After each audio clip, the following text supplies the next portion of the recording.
boa tarde. Com grande alegria que nós vamos iniciar esse bate-papo, fazendo parte da agenda do Open Bank Week. Gostaria de agradecer o convite, especialmente ao Melfi também, para a gente poder compartilhar e trazer esse qualificado grupo de executivos, para a gente ter uma troca, compartilhamento de informações e visões de mercado.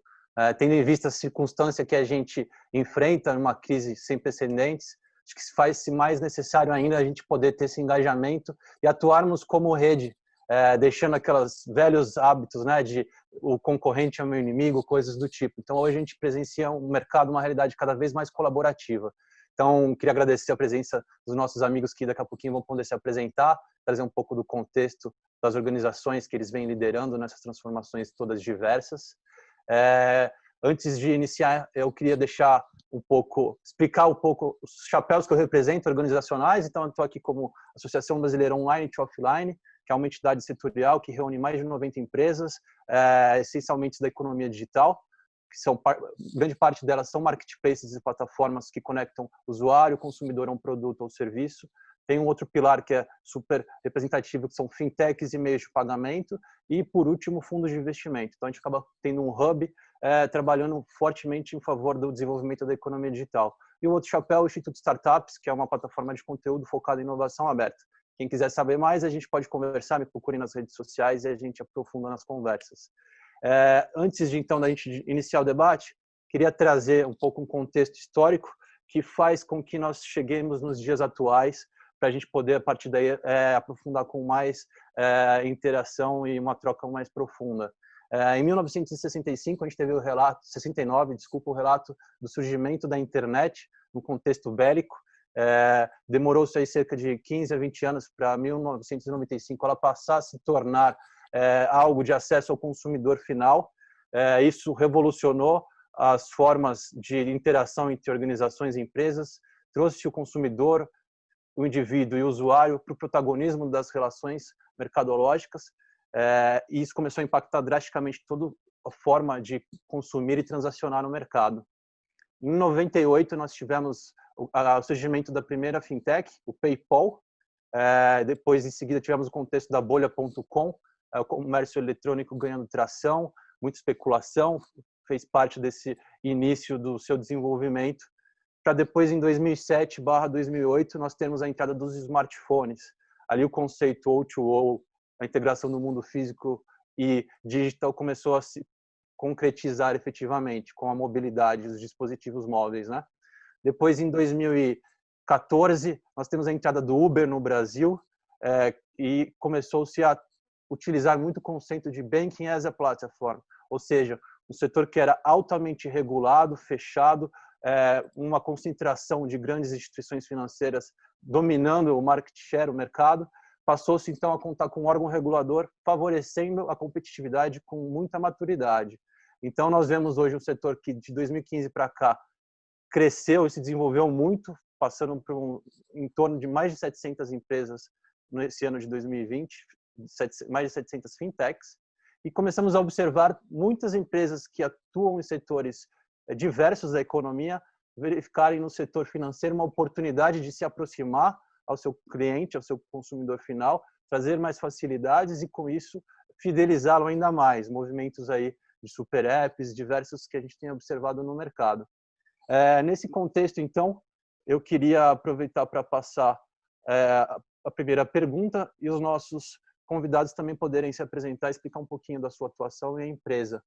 Então, o tema central, fintechização multissetorial, segmentos diversos encontram nos serviços financeiros oportunidades para inovar na experiência do cliente. Então, a gente tem aqui uma Cosan, representada pela Thaís, uma empresa que foi fundada em 1936, quase centenária.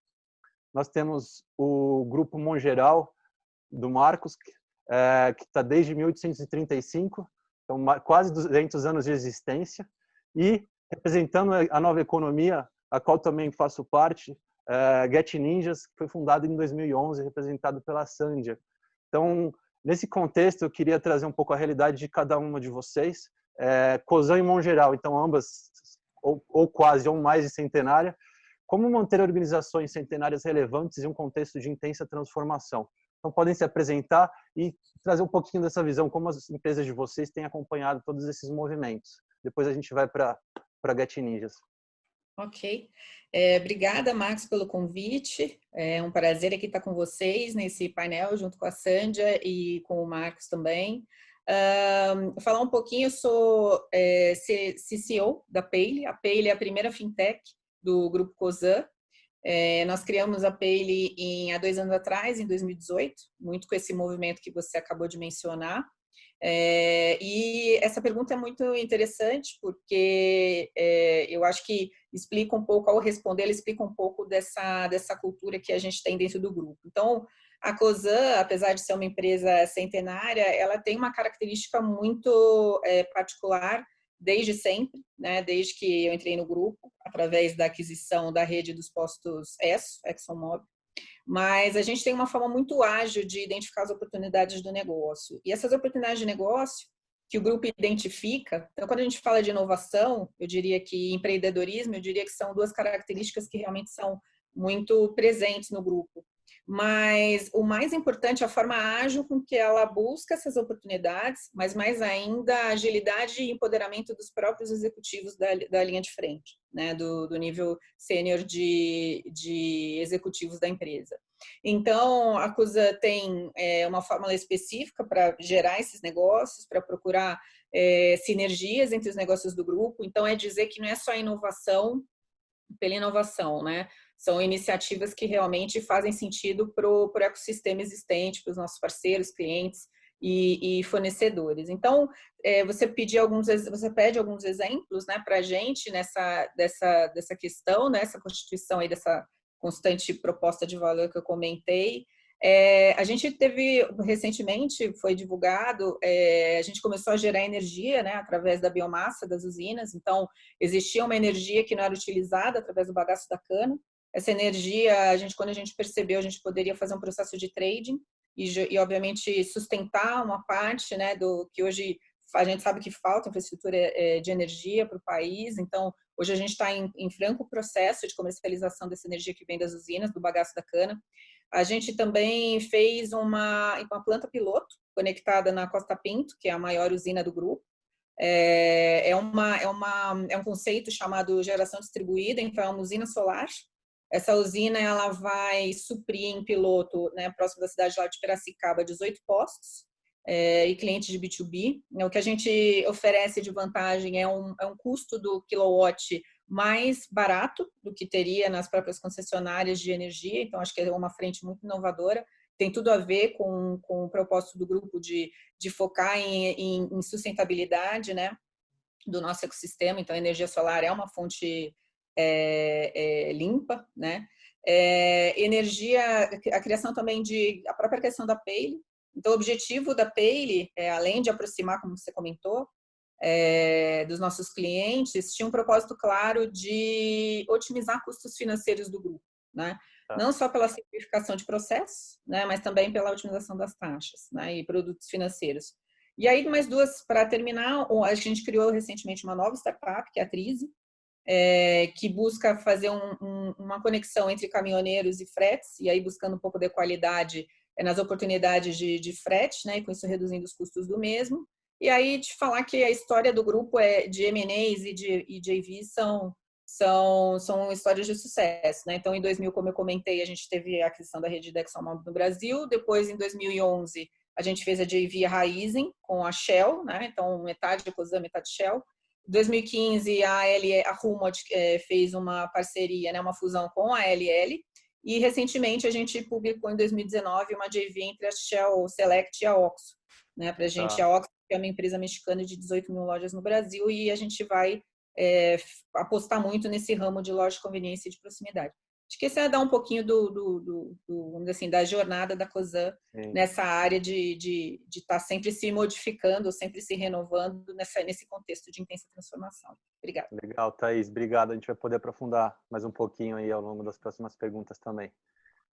Marcos, quase 200 anos de existência. Eu promovi um painel recente com Natura e Nestlé, e eles eram ali dos centenários. Eu acho que 200 anos eu não esperava. Eu jurava que a maior parte das empresas estavam ali na casa dos 100. a não ser o Banco do Brasil, que a gente sabe que está desde a colonização. Conta um pouquinho para a gente dessa grandeza aí de existência e como também o Grupo Mongeral tem buscado se transformar e o que é a MAG Finanças aí nesse novo contexto, né? Sim. Primeiro, muito obrigado, Marcos, pelo convite. É um prazer estar aqui participando com a Thaís, com a Sandy. Então, a Mongeral, ela também vem se reinventando ao longo do tempo, tá? Então, assim, primeiro, deixa eu me apresentar, né? Eu sou Marco Diniz, estou como diretor executivo da Fintech MAG Finanças. Ela foi lançada pelo Grupo Segurador Mongeral Eigo em janeiro desse ano, tá? Sobre a pergunta, né? Como a gente se mantém, como manter uma empresa centenária, né, relevante, né, nesse contexto de transformação, a gente acredita que isso se deve à capacidade de se transformar que a empresa tem, tá? Então, se uma empresa de quase 200 anos, se ela não se transforma ao longo do tempo, ela não consegue sobreviver, isso é fato. Então, assim, a Mongeral, ela foi a primeira iniciativa de previdência no país. Ela foi fundada na época da Regência Trina, tá? Na época de Dom Pedro. Isso foi em janeiro de 1835. Então, são 185 anos. E, assim, apesar do tempo, a empresa ela é moderna, ela está sempre buscando novos mercados e atenta à inovação. Então, assim, a nossa missão como empresa de seguros, né, e previdência, é sempre buscar formas de ajudar as pessoas a se planejar um futuro cada vez mais longo e tranquilo com segurança financeira, tá? Então, assim, recentemente a gente fez uma reposição de marca.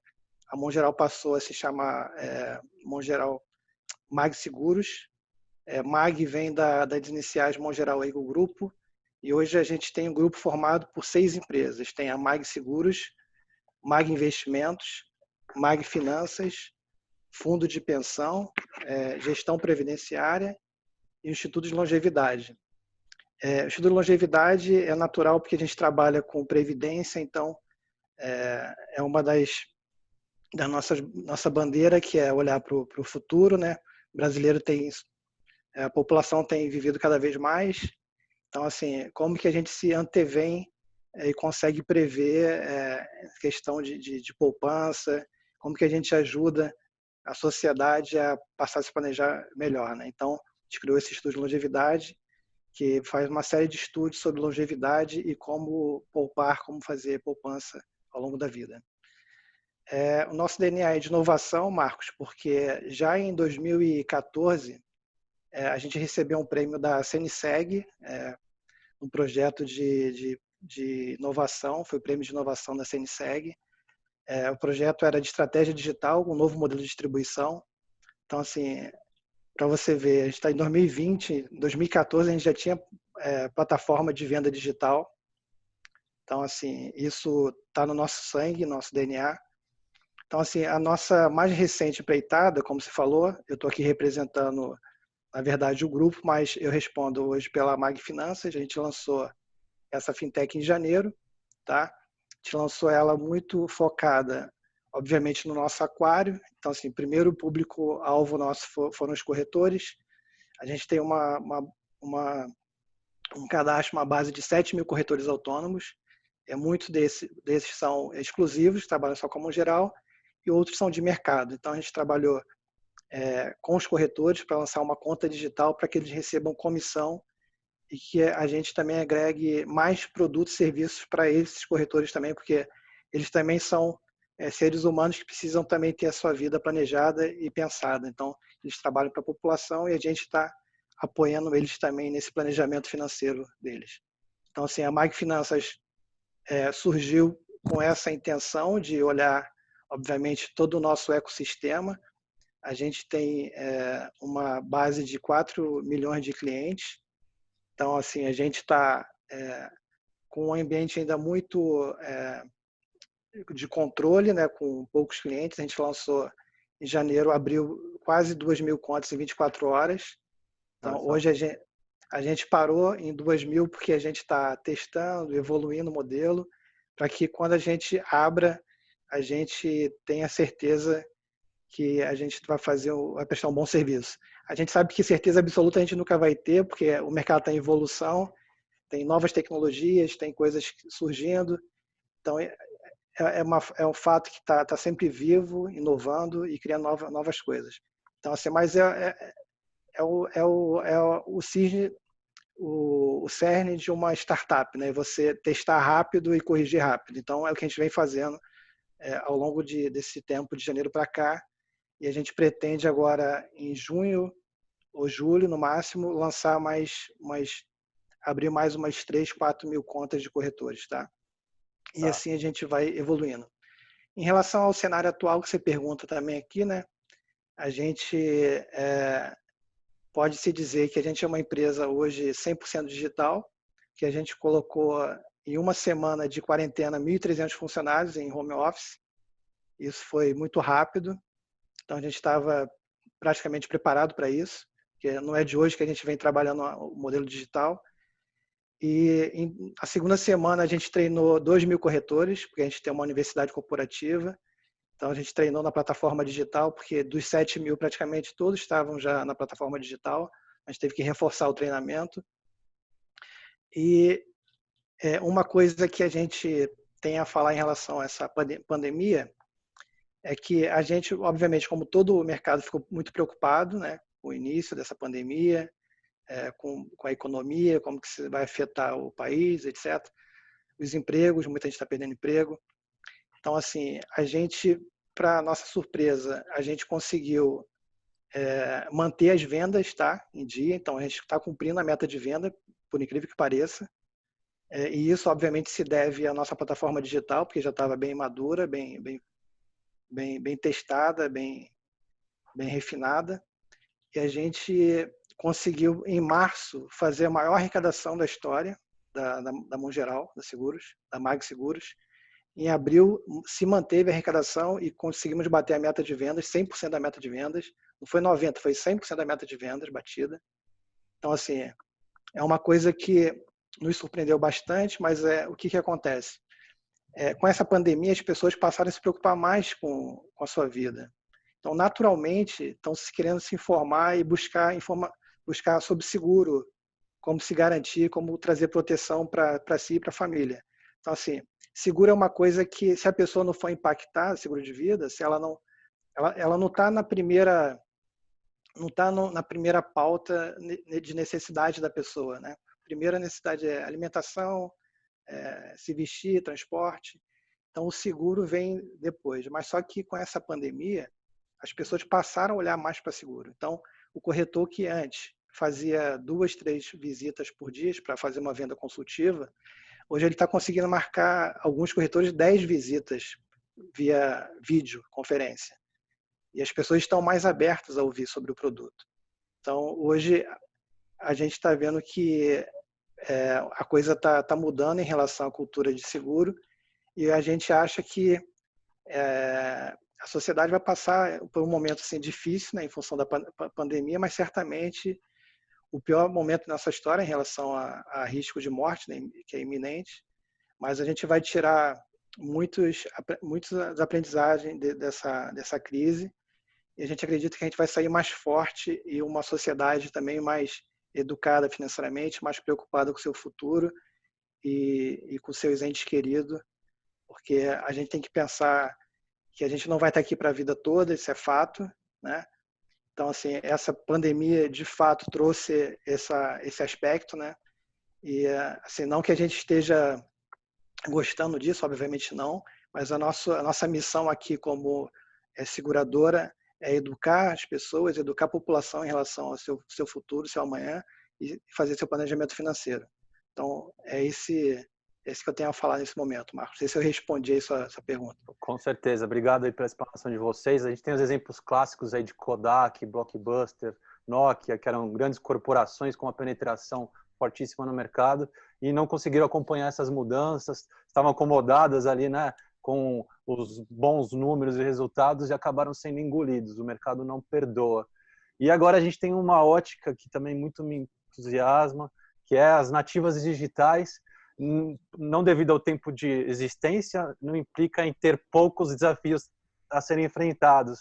e eu estou frente a frente junto com a Sandy, assim, nesses desafios diversos. São empresas que se caracterizam por serem modelos de negócios disruptivos, ou seja, não existiam, eles atuam em vazios institucionais, não tinha regulação, não tinha normas, leis, e é uma luta diária. Então eu queria ouvir de você, Sandy, um pouquinho.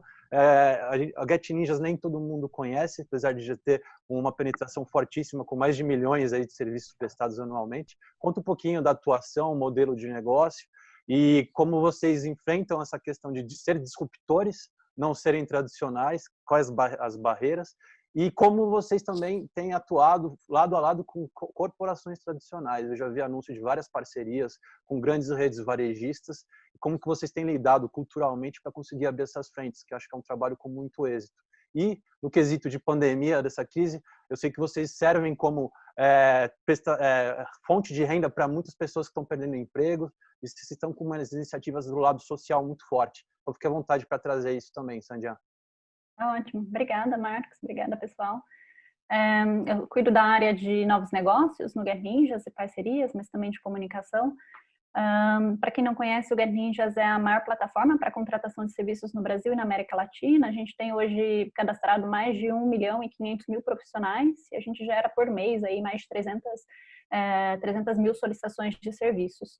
Então, essas solicitações são de uma grande variedade de serviços e por isso mesmo a gente é a maior plataforma. Então, a gente tem hoje mais de 500 tipos de serviços sendo oferecidos, que vai desde serviços de reformas para casa, moda e beleza, eventos. No momento de pandemia, a gente viu muito desses serviços serem impactados, sim, então, puxando para esse momento atual que a gente está passando, apesar da gente ser nativa digital, né, a gente tem 10 anos tornando esse mercado de serviços mais digital, uma parte do nosso produto é a prestação de serviço que é presencial e é no offline, né, ela acontece no offline. E a gente não esperava, esse momento ele foi realmente, né, desafiador, eu digo, porque a gente teve que agir rápido, né, e logo ali na segunda semana de março, a gente já começou a entender esse momento, o que era preciso a gente remodelar ali no nosso modelo de negócio para que a gente continuasse sendo efetivo nesse momento. Então, foram mudanças muito sutis, mas também muito impactantes na nossa entrega de produto. A gente remodelou várias páginas de serviço para que elas continuassem sendo atendidas online. Então, diversos serviços que poderiam ser atendidos online, a gente remodelou as páginas de solicitação de serviço para que os clientes encontrassem facilmente essa opção. A gente lançou rapidamente uma opção de serviços remotos para pequenos reparos em casa. Então, uma pessoa que está em casa, estourou uma torneira, ela não quer colocar um profissional porque está inseguro, né, de ter esse contato presencial. Então, ela pode ligar para esse profissional, se o profissional fazer o contato por videochamada para receber aquele auxílio ali para ela executar sozinha. E a gente foi entendendo também outras oportunidades que a gente tinha para oferecer essas necessidades, tanto que profissional e cliente tinham. A gente lançou teletriagem também, que é um serviço de medicina, considerando que a gente já tem essa plataforma pronta, plugando profissional e cliente. Então, por que não colocar essa necessidade que o mercado tem nesse momento, né, para facilitar esse encontro das pessoas que precisam ter um primeiro contato médico para saber se está com sintoma real de Covid, antes de ir para um hospital e causar ainda mais superlotação nos hospitais. Então, a gente foi entendendo assim, onde estavam as oportunidades e como a gente poderia remodelar. Puxando um pouquinho agora para parcerias, são assuntos aí um pouquinho paralelos, sim, mas puxando para parcerias, acho que o grande desafio que a gente tem é justamente porque a gente age muito rápido. Então, a gente nasceu no digital, todas as nossas iniciativas, elas são muito rápidas, colocadas no mercado, colocadas para testar, e aí depois se a gente vê se é preciso remodelar, a gente vai remodelando, mas a gente aprende com esses projetos já em andamento, né, e ali no contato direto com o nosso usuário, para ver se essa solução ela é realmente efetiva, é o que eles precisam, né? A gente não vai colocar nenhuma solução no mercado que não seja o que, de fato, o profissional ou o cliente final está precisando. Então, os nossos contatos com essas grandes empresas, a gente tem, eu posso citar algumas aí do que a gente já fechou, a gente tem parceria de mais de um ano com o Grupo GPA, Pão de Açúcar, Extra, Rappi, a gente está dentro do Cielo Pay também com a solução de contratação de serviços, e a gente tem articulado tanto com grandes varejistas, com indústrias, indústrias e também fintechs, empresas de diversos setores. Como a gente tem esse leque muito grande de serviços, né, de opções de serviços, a gente consegue articular com muitos setores do mercado. E acredito que o grande desafio é realmente o fato de essas empresas mais tradicionais, elas terem alguns empecilhos que não consigam fechar um contrato tão rápido, ou implementar alguma mudança, ou tem cláusulas muito restritivas, e aí a gente vai negociando acho que o desafio é ter essa paciência para ir negociando e a gente achar o melhor fit para que caiba às necessidades deles, considerando que a gente já tem algo pronto. Então, uma empresa tradicional desenvolver algo próprio demoraria muito tempo e talvez não teria uma real necessidade de mercado. A gente já tem isso pronto, a gente faz isso há 10 anos. Então, o que a gente faz é entender a necessidade deles e como que a gente consegue ali remodelar alguma parte desse projeto para colocar na mão deles essa solução. Um exemplo foi o projeto que a gente tem aí com Pão de Açúcar, com o Telenorte também, do Grupo Saint-Gobain. A gente tem parceria com todo o Grupo Saint-Gobain também, de tokens, né, nas lojas físicas, para que os clientes possam contratar serviços através de um tablet ali dentro do ponto físico. Isso antes de Covid, né? Isso agora já tem impactado também. Mas acho que é muito em cima do nosso modelo de negócio mesmo. A gente foca muito no core business. Então, é o nosso core, a gente vai trazer soluções também, ou vai levar soluções que façam sentido para o nosso modelo de negócio. Se fugir muito do nosso modelo de negócio, talvez seja algo que a gente vai pensar, vai reconsiderar, e a gente vai trazer essa atenção para o modelo principal. Considerando principalmente que o modelo de serviços é muito complexo, né? Então, a gente tem desafios muito grandes para resolver e a gente é líder de mercado, a gente não tem ninguém a copiar. A gente vai articulando com outros players em outros países, né? Principalmente agora em momentos de coronavírus também, a gente tem falado bastante com o pessoal da Europa, Ásia, Estados Unidos, para entender o momento deles mais avançado, desde pandemia, e como que a gente pode se reinventar, até se antecipando para o que pode vir, né? Que pode acontecer. Sim, legal, bacana, super obrigado. Isso mostra a diversidade das empresas que nós temos aqui, acho que vai gerar um conteúdo muito rico para a gente poder ter visões distintas de segmentos diversos, né? Agora eu queria entrar um pouquinho mais no contexto do segmento financeiro, que é a convergência entre nós nesse bate-papo, né? Queria trazer uma frase de 1994 do Bill Gates: "Banking is necessary, banks are not", que representa bastante. Lá em 94, no início das transformações, a internet entrando, ele já tinha essa visão que era um segmento que necessitava se abrir para melhor atender as demandas do consumidor final, né? Um exemplo disso que a gente tem visto é a experiência líquida. Você tem diversas áreas do negócio atendendo o cliente, e o cliente não se importa quem esteja por trás provendo esse serviço. Então, ele está no ponto de varejo, fazendo uma compra, aí ele vai passar o cartão dele, o cartão não passa, o varejo oferta crédito, oferta um cartão da loja. O que o cliente está fazendo? É uma compra de varejo? É uma transação de meio de pagamento? Ou adquirindo crédito? Não importa, ele quer ter a necessidade atendida. Então, esse é o contexto que a gente está atuando, né? E, diante desse contexto, eu queria saber o que levou a cada uma das empresas a começarem a olhar para o setor financeiro como uma oportunidade. E qual o serviço que vocês atualmente ofertam dentro desse segmento. Então, eu queria começar com a Thaís, depois a gente vai para o Marcos e para a Sândia. Vamos lá, tirar do mudo aqui. Vamos lá. Na realidade, no caso da Cosan, começou com a oportunidade da gente reduzir os custos financeiros do grupo, né? Nós somos um grupo com aproximadamente, isso é uma informação pública, né? 120 bi de faturamento. Então, ter esse dinheiro digitalizado, né? Ter uma fintech representava, assim, de cara essa vantagem, né? Em termos de simplificação e otimização de taxas, né? E aí, depois, quando a gente começou a olhar um pouco mais, também apresentava a oportunidade da gente poder oferecer para esse nosso ecossistema, que é bem robusto, né? A gente está falando de uma rede muito grande, mais de 6 mil postos, né? Estamos falando de um ecossistema, 1.000 lojas de conveniência, a gente está falando de muita gente que a gente atinge todos os dias, né? Sem contar os próprios automobilistas, né? Que abastecem nos postos, né? Então, a gente viu também uma oportunidade da gente oferecer serviços financeiros, né, produtos financeiros com uma maior fluidez, né, com menos burocracia. Hoje, o que a gente tem na Payly, a gente tem uma linha B2C, uma linha B2B, B2C muito na linha das wallets, né, a gente tem aí PicPay, toda essa galera, então a gente tem pagamentos nos estabelecimentos com QR Code, a gente tem pagamentos de conta, recargas de celular, transferências instantâneas, né, que agora o Pix vem para fazer a mesma coisa, né, que a gente chama de P2P. A gente tem para o B2B, para empresas e comércios, a gente tem um portal de gestão financeira, então lá você tem a possibilidade de fazer transferências, né, pagamentos em massivos, né, em lote, pagamentos recorrentes, enfim, toda uma gama aí de serviços digitais ligado aos fluxos financeiros, né?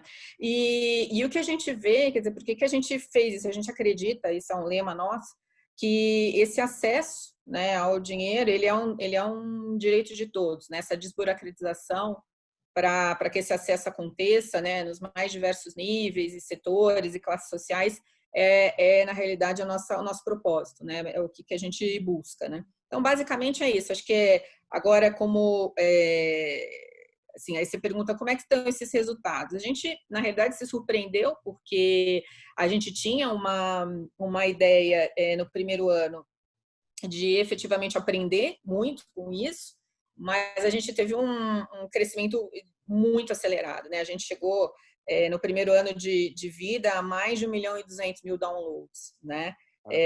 Mais de 600 mil clientes na plataforma, né? Óbvio que ainda existe a questão da rotina, né? Vamos dizer assim, do behavior, né? Do consumidor, de não estar tão familiarizado com utilizar carteiras digitais, né? Ao invés de cartões de crédito, apesar que agora isso tem mudado bastante, né? Em épocas de Covid, a gente tem visto vários movimentos interessantes do setor.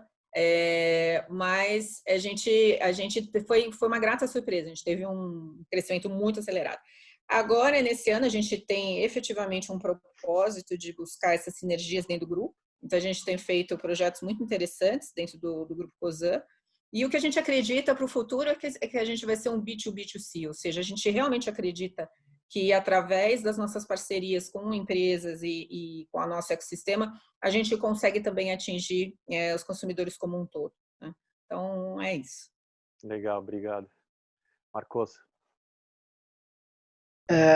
Bem, a gente não foi muito diferente, não. A gente partiu do início de que a gente poderia gerar economia para o grupo, né? Porque a gente tem uma arrecadação que chega a 1,5 de bilhão e a gente precisa fazer cobrança, né, mensalmente. Então, assim, para você fazer cobrança, hoje ou a gente faz como desconto em folha, porque como a seguradora ela tem o histórico de ter sido a primeira, né, previdência do Brasil, então a gente tem muitos órgãos consignantes, que até hoje é a melhor forma de cobrança, né, que é o desconto em folha, tem a menor inadimplência, mas parte da nossa arrecadação, a cobrança ocorre por meio dos bancos, né?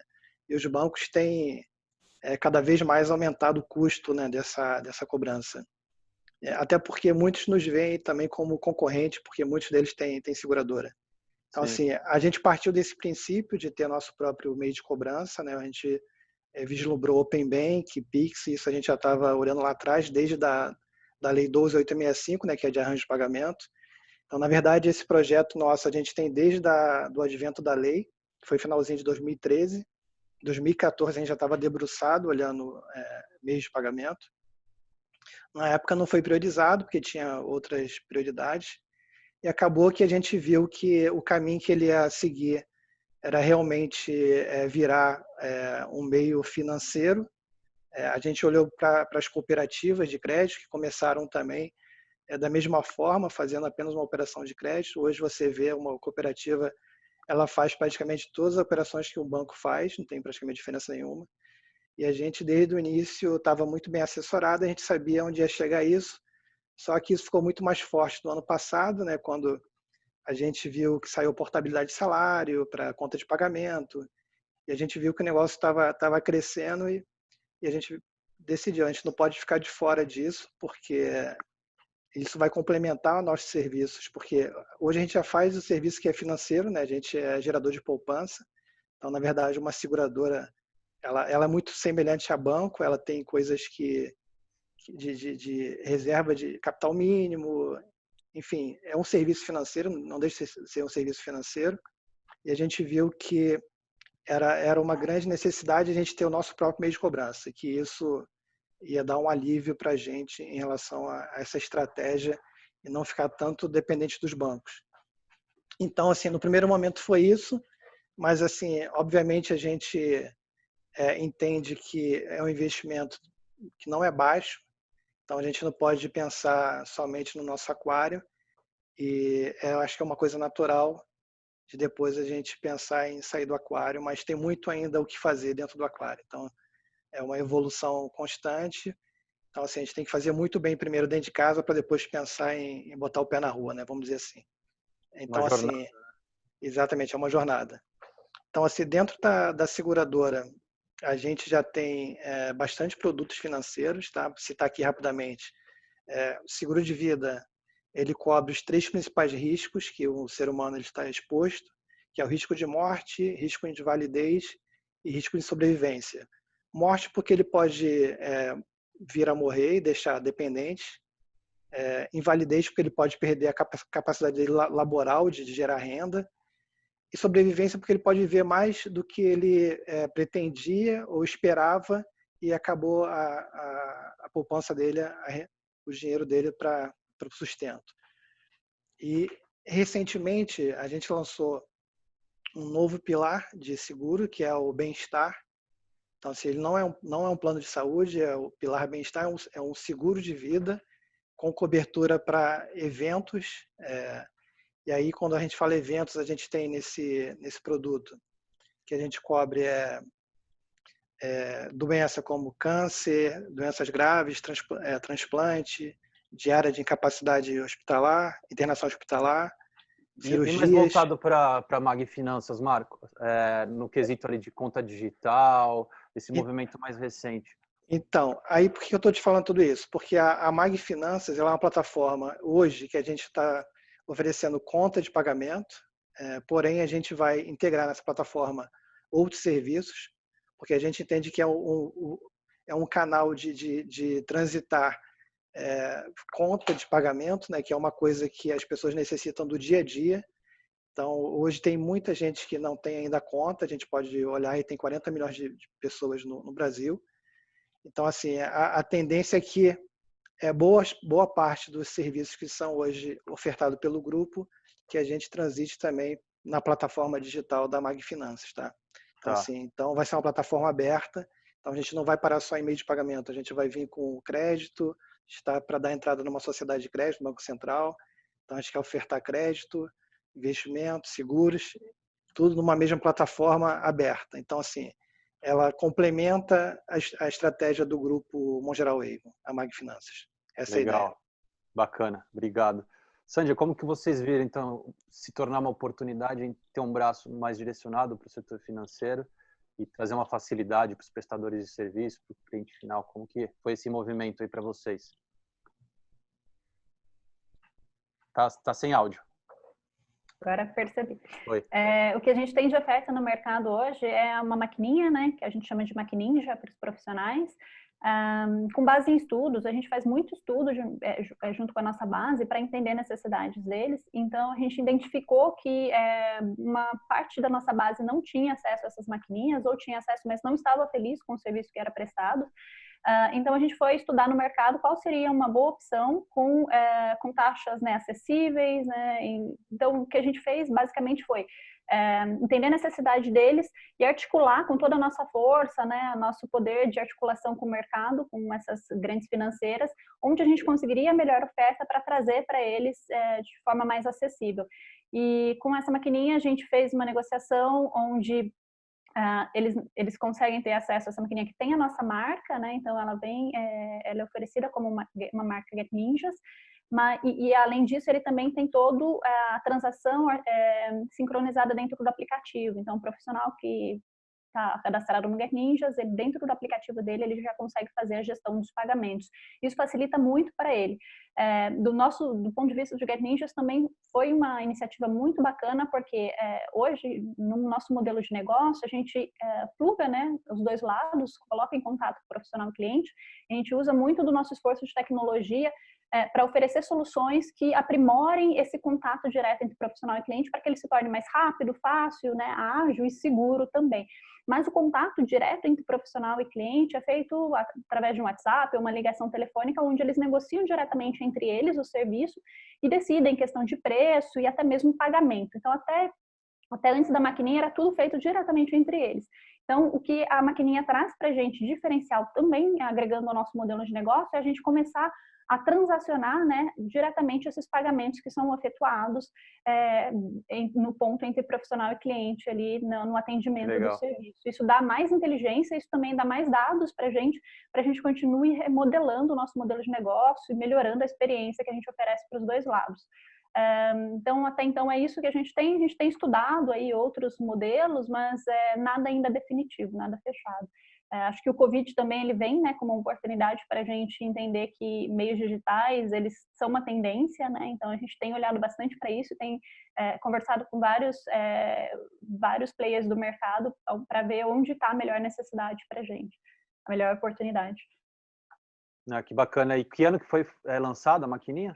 A maquininha foi lançada no final de 2018. Final de 2018. Legal, bacana. Obrigado. A gente tem em comum, a gente percebe que todas as empresas buscaram entrar nos serviços financeiros inicialmente para ter uma maior eficiência, maior agilidade, diminuição de custos e taxas, né?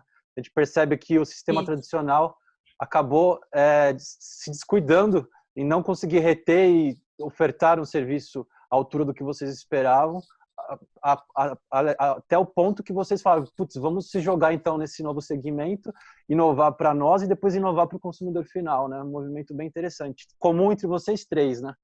Exato. Marcos, deixa eu só complementar que eu acho que é importante nessa linha de o que a gente está fazendo, não só, eu acho, pensando um pouco nesse aspecto de ofertar facilidade e tal, a gente viu uma responsabilidade muito grande do grupo, uma responsabilidade social, sobretudo, como é que a gente fazia a nossa parte aqui nesse período, enfim, difícil que a gente está vivendo, né?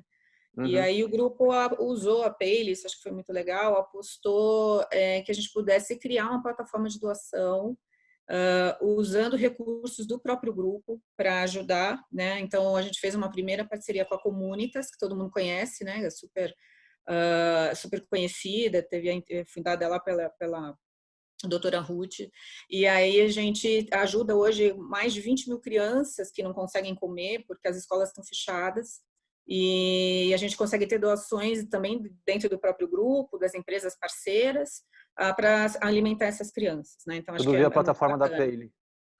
Via a plataforma da Payly, né? E a segunda que eu até coloquei aqui, ó, o QR Code, a gente está auxiliando os Médicos Sem Fronteira. A gente também tem doações do grupo, próprio Grupo COSAN e das empresas parceiras, para que a gente possa ajudar esse pessoal da linha de frente, que está brigando aí né, tendo quase que um sacerdócio aí na ajuda ao próximo. Então, é só para divulgar, quem quiser, né, aproveitando aqui o momento, doar para os Médicos Sem Fronteira, apontando aqui, já cai direto no site de doação. Acho que é importante falar do papel que as empresas têm também, né, nesse momento, tá bom? Com certeza. Obrigado por informar da iniciativa aí. E a gente conversou um pouquinho, mas não aprofundamos o alto grau de complexidade que o setor financeiro demanda por parte das empresas, em termos de compliance, regulatório, jurídico, legal.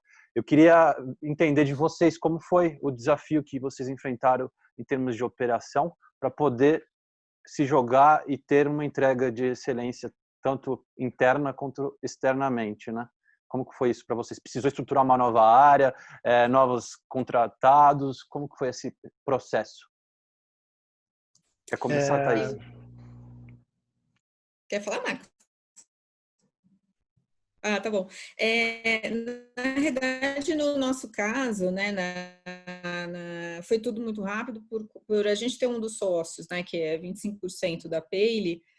Eu comentei, 75% é do Grupo COSAN, mas 25% é do Grupo Ernesto Correia, né, que é o mesmo do Banco Tupazio. Então, a gente tinha um pouco, obviamente, que isso facilita, né, porque a gente sabe um pouco dos meandros, mas eu diria que a grande dificuldade que existe é a burocracia, né? E o nível mínimo que eles exigem de capital para você abrir uma instituição financeira, né? O capital mínimo exigido ele é alto, né?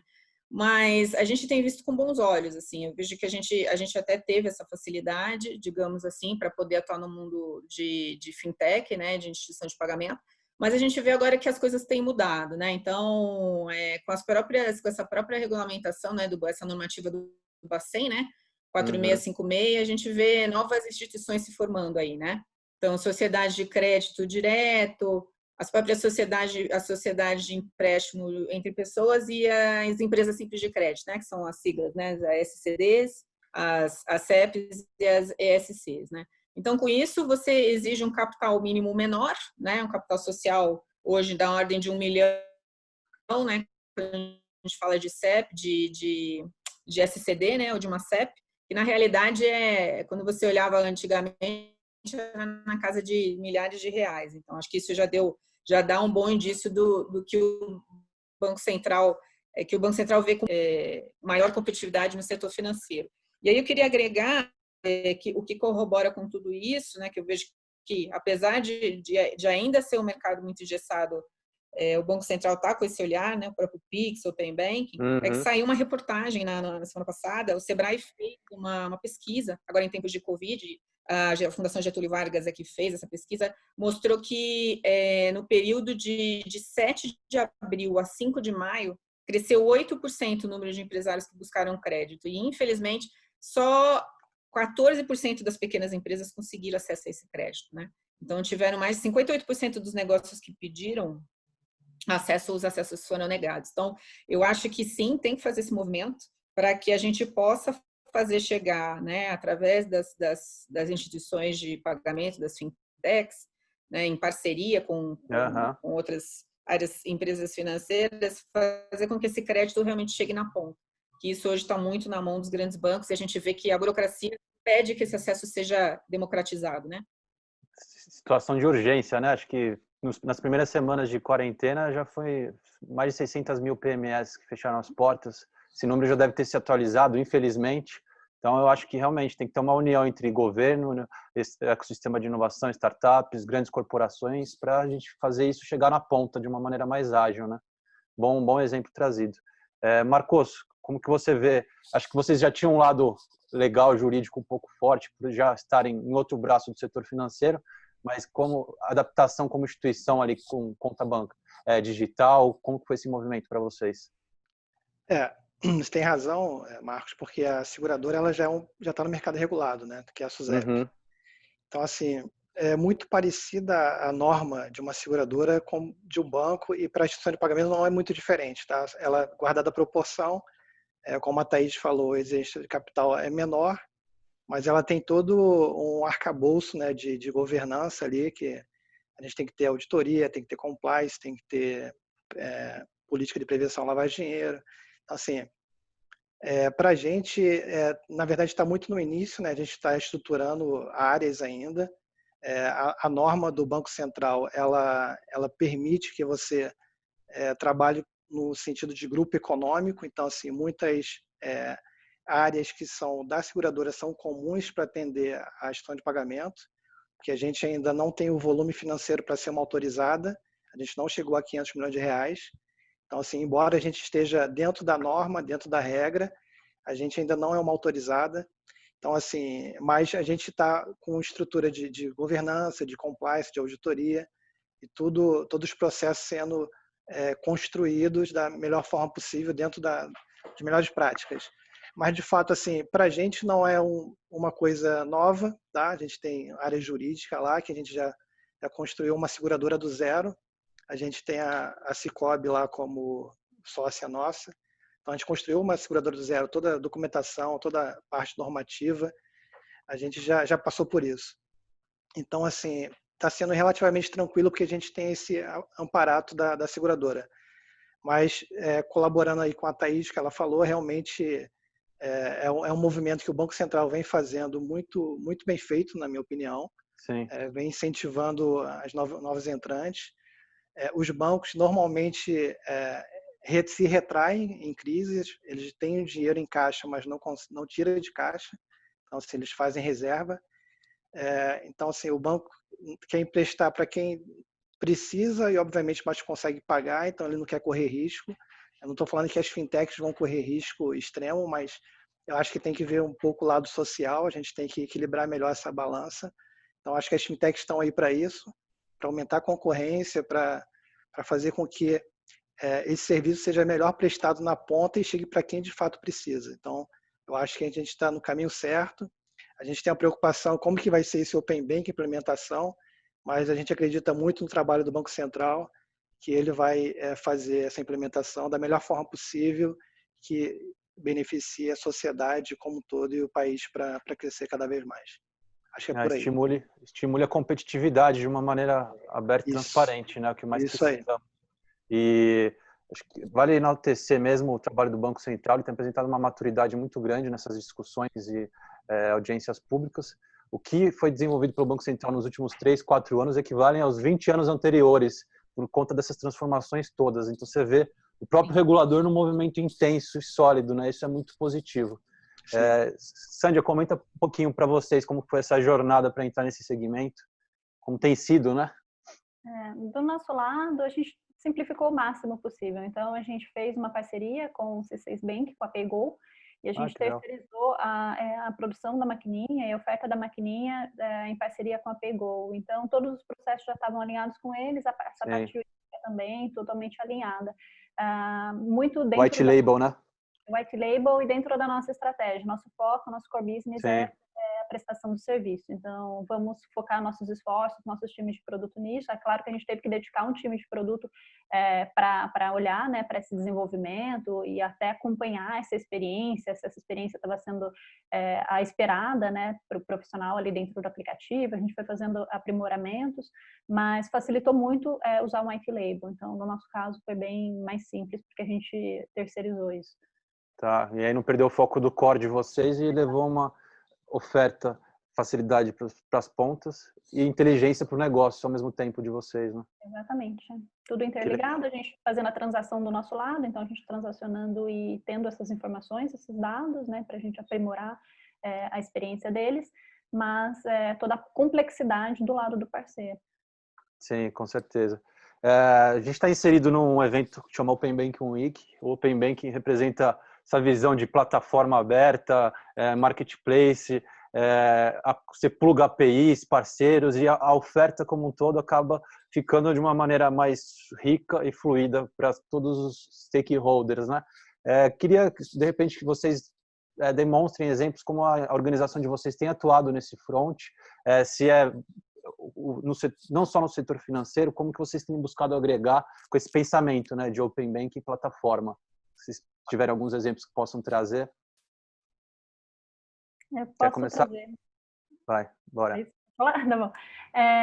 A gente tem estudado bastante Open Banking, justamente por ser algo que a gente conseguiria usar como uma solução já aprimorada, né, desenvolvida, e a gente agregando, trazendo ela para dentro do nossa plataforma. Então, não é algo que a gente já desenvolveu, mas a gente tem estudado e falado com muitos players no mercado sobre modelos, principalmente BaaS, né, Bank as a Service, de como a gente conseguiria usar uma solução, por exemplo, de transação digital, né, auxiliando e trazendo todo esse diferencial para o nosso profissional e cliente de já terem um meio de pagamento ali, que até traria uma experiência mais aprimorada até para o cliente final, né, de falar, eu estou pagando direto pelo Guerninjas, então eu sinto mais seguro, né, de que esse serviço vai ser melhor prestado. Mas a gente tem olhado com bastante atenção e falado com grandes players do mercado para a gente entender dentro da nossa necessidade, onde a gente encontra a melhor oferta, que a gente possa desenvolver junto, mas considerando que esse player já vai ter, né, toda a legislação, todas as partes regulamentares ali já em processo, para que a gente apenas insira isso dentro do nosso ciclo de produto, facilitando e também dando mais agilidade para a gente fazer um lançamento. Então, isso é algo que a gente tem olhado aí, não digo no curto prazo, mas no médio e longo prazo. Que legal, bacana. Thaís, Marcos? Legal. Falando um pouquinho, acho que a gente acredita, o nosso modelo, né, essa questão de trabalhar como plataforma e se conectar aos parceiros, ou que a gente tem, até o nosso Bank as a Service é o Topázio, né? Então a gente tem APIs para estruturar isso. Muitos dos serviços que a gente oferece hoje na Payly, na carteira, são também por conta, né, das APIs. Então, quando você fala de pagamento de concessionárias, né, de facilities, né, que a gente está de utilidades, que a gente está falando de gás, estamos falando de energia, eletricidade, é tudo em forma de API, integrações com outros parceiros, né, a gente está falando de empresas de mobilidade, delivery, que é um pouco do que você comentou no início do Super Apps, né? Então, acho que processo de construção de uma fintech que queira realmente ter uma gama aí de serviços, né, e utilidades para o consumidor, ela tem que realmente, não tem outra forma, no meu modo de ver, já dizia a Singularity aí, de você crescer de uma forma sustentável e escalável. Quando a gente fala de B2B, aí então acho que fica ainda mais evidente, né, porque quando você está falando que você vai entrar na área de crédito, que é um ponto que o Marcos comentou agora há pouco, a gente também está indo nessa vertente. Você tem que buscar parceiros. Nós, como instituição de pagamento, nós não podemos conceder, né, ter o risco do crédito. Então, a gente sim tem visto quais são os parceiros que a gente vai plugar na nossa plataforma para fazer esse tipo de oferta, né? A gente está falando de conexão com ERPs, né, para oferecer serviços de conciliação e etc. Então, tudo isso feito através de APIs. Eu acho que esse modelo de plataforma é fundamental para que a gente consiga escalar o negócio e ter agilidade, né, nos produtos, enfim, nas funcionalidades novas que você vai agregando à plataforma, né? Legal, Thaís, obrigado. Marcos, está contigo. Bem, a gente ainda não está, obviamente, desenvolvendo, porque a gente começou em janeiro agora, né, a gestão de pagamento, mas a gente está esboçando o que a gente entende que pode ser feito dentro dessa plataforma da Open Bank. Obviamente, a gente já tem um certo conhecimento de plataforma, porque a seguradora ela já tem as APIs dela de seguro toda montada. E a gente quer criar a plataforma agora de APIs de Bank as a Service. Isso a gente está discutindo muito intensamente dentro do grupo. E a gente pensa que, de fato, é a hora da gente entrar para a gente tirar o intermediário, né, no meio de cobrança, e como a Thaís falou, crédito. Então, assim, o Open Bank vai trazer muitas possibilidades, essa portabilidade de dados, de consulta, está em discussão em relação a custo, como que vai ser ainda rateado esse custo. Então, assim, mas a gente entende que esse custo não vai ficar para a fintech, porque acho que tem que ser dividido proporcionalmente, né? Porque é uma coisa mais para social, para melhorar o país.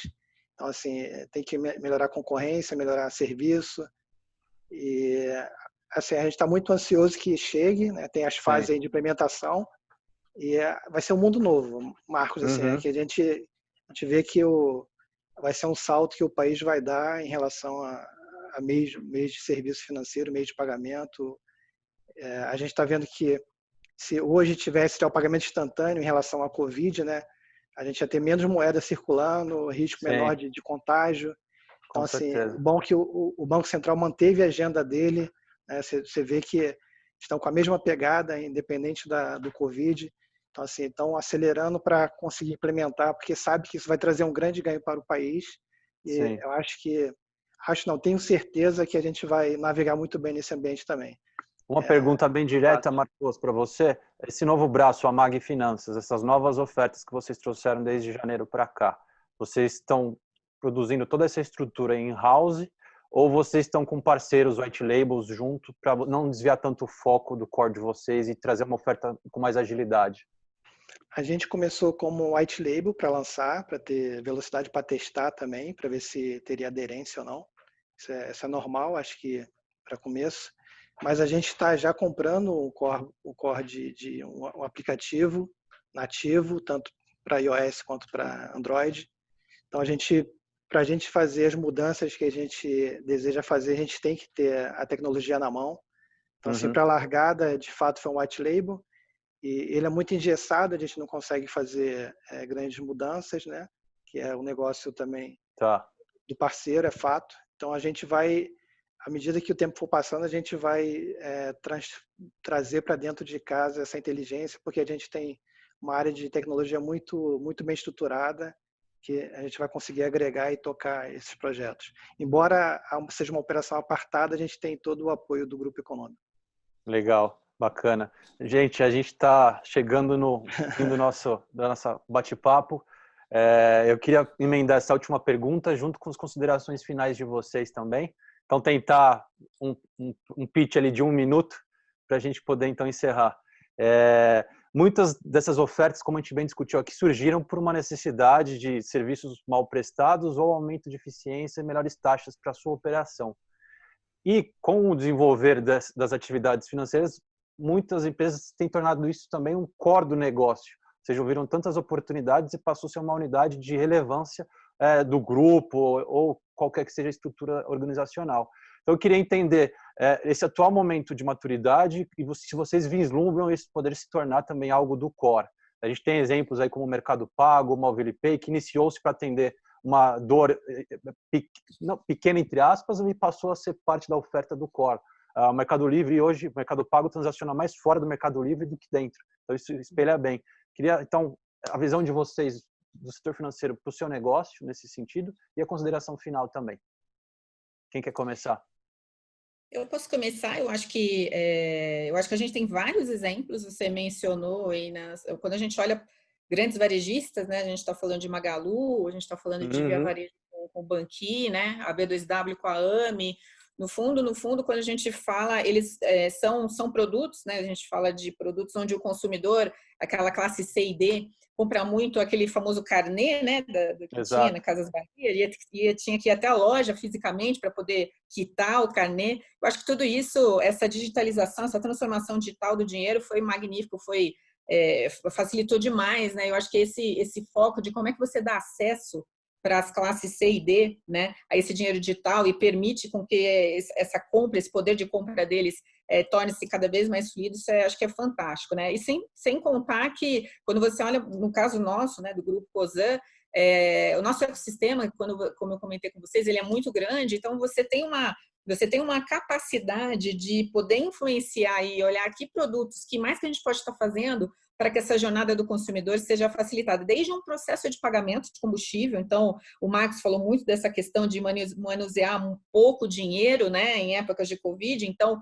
a gente estruturou uma operação rápida de pagamento touchless nas lojas de conveniência. A gente tem o aplicativo Shellbox, né, onde pode se pagar, o cliente de dentro do carro mesmo paga o combustível sem precisar tocar em nada, né, tocar nas maquininhas. Então, é uma fonte de contágio. Então, assim, eu vejo que a gente está vivendo, que está mais vamos dizer, um grande grupo que tenha na ponta, né, uma rede de varejo, né, tem um negócio funcionando. Não vejo como essas empresas quererem, vamos dizer assim, se sobreviver nesse mercado sem olhar como um braço mesmo, uma unidade de negócio, não só para trazer uma receita financeira, mas, sobretudo, para oferecer uma experiência diferenciada, né, para o seu cliente, né? E aí, como considerações finais, eu acho que o principal que a gente está falando aqui, nesse momento econômicos, quando eles têm consciência do seu papel na sociedade, né, não só no momento de crise, mas principalmente, a gente viu com o impacto que isso, o positivo que isso gera no poder de marca, né, na força de marca. E aí a gente tem vários exemplos. A própria Magalu, né, saiu uma pesquisa, né, das marcas que mais, vamos dizer assim, né, e a aceitação do próprio consumidor. Então, acho que é ter isso em mente, que a gente tem uma razão de existir, além do próprio lucro financeiro, como é que a gente modifica o cenário, como é que a gente facilita a vida do cliente na ponta, né? É isso. Legal, obrigado, Obrigada, Thaís. Marcos. Sandy, um pitch de 1 minuto. Vocês veem a possibilidade do setor financeiro se tornar um core de vocês por conta dos benefícios que você já sinalizou, a inteligência, a facilidade, e as considerações finais, por favor. Ok. Acho que a gente tem outras preocupações que antecedem, né, essa questão, que é realmente a gente transacionar mais esse valor dentro do pagamento do serviço dentro do GetNinjas, né? Então, hoje a gente considera que é transacionado cerca de 1 bilhão e 200 milhões de reais por ano em prestação de serviços. Considerando que a gente está em 0,1% desse mercado, que a gente estima que endereçado por GetNinja seria de 400 bilhões de reais. Então, é uma oportunidade absurda, já é uma oportunidade grande e ela pode se tornar ainda maior. Mas a pretensão nossa é que ela seja uma solução que agregue dentro da nossa experiência mesmo. Acho que a gente tem muitas questões para serem desenvolvidas dentro de casa, para a gente pensar e acho que isso seria muito mais uma consequência, né, em externalizar uma solução como essa, mas acho que fica muito mais centrado dentro do nosso modelo de negócio mesmo e de toda oportunidade que esse mercado representa, né, hoje no Brasil. A gente vê o mercado brasileiro, a gente tem um perfil muito mais de contratar serviços do que fazer nós mesmos em casa. Então, é um mercado absurdamente grande e é uma oportunidade realmente equivalente a esse potencial. Como consideração final, eu acho que a gente está muito aberto. Se tiver alguém assistindo aí que tenha soluções interessantes para a gente, me procurem. A gente está sempre estudando, então a gente está sempre muito atento ao que está sendo lançado no mercado, mas também priorizando dentro das nossas necessidades, do que a gente pode oferecer, pensando muito bem na necessidade do profissional e do cliente mesmo. Então, seria mais isso. Quem sabe antecipação de recebíveis para os profissionais, crédito, né? Oferta de crédito, uma carteira digital em breve. A gente tem pensado muito nessas oportunidades todas. Imaginei. Muitos outros pontos a gente ainda não priorizou, mas a gente tem estudado bastante e estudado do lado deles também, né? Qual a vantagem para eles? A gente vê que realmente boa parte da base não tem conta, ou usa uma conta de terceiro, ou não tem nenhum aberto, né? Então a gente tem visto todas essas necessidades que eles têm, né? E essas carências que eles têm, como a gente é só uma plataforma ali que está provendo mais pedidos, mais serviços para eles, mas como que com a força que a gente tem no mercado a gente consegue auxiliá-los para que eles se desenvolvam mais, porque se eles tiverem sucesso, consequentemente a gente tem também. Com certeza. Obrigado, Sandra. Xará, um pitch de 1 minuto para a gente concluir, então, as ideias e a visão de vocês. Ficou nítido que já está no core, né, a Mag Finanças. Sim. Então, em relação ao grupo, né, que você falou, eu acho que é natural grandes grupos atuar na sua base primeiro, né, de forma que possa agregar novos serviços, produtos e fidelizar o seu cliente que tem hoje. Mas eu acho que é mais que natural também pensar em novos voos, desde que você consiga fazer bem dentro de casa primeiro, né? Você tem que fazer muito bem feito para depois pensar em ir para mar aberto. Então, acho que é isso, é o que a gente está buscando também. Em relação ao final aí, que eu deixo de mensagem, assim, a gente quer estabelecer sempre relações de longo prazo dentro da proposta nossa de grupo com Geral Eigo. Então, assim, a oferta financeira faz parte do nosso core business, né? E a Mag Finanças ela vem para complementar essa oferta. Então, assim, com outros produtos e serviços financeiros para os nossos clientes já da base. Então, assim, e futuramente, sem pressa, com o pé no chão, que a gente sempre atua dessa forma, pé no chão, sem deixar de olhar para o futuro e vislumbrar novos mercados e novos negócios. Acho que é por aí, acho que a gente está no caminho, sem se afobar, sem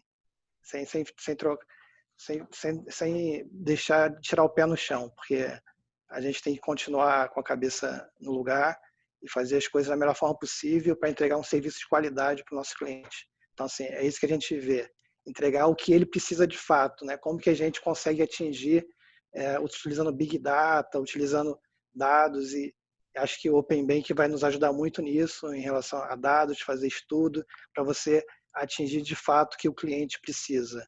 Então, assim, não adianta ofertar para ele o que ele não está demandando. Então, assim, acho que todo esse universo vai trazer essas possibilidades para a gente, como fintech. Com certeza. E é uma coisa que a gente vislumbra muito e estamos no caminho certo. Acho que todos aqui estão de parabéns. Foi muito bom aqui participar. Obrigado.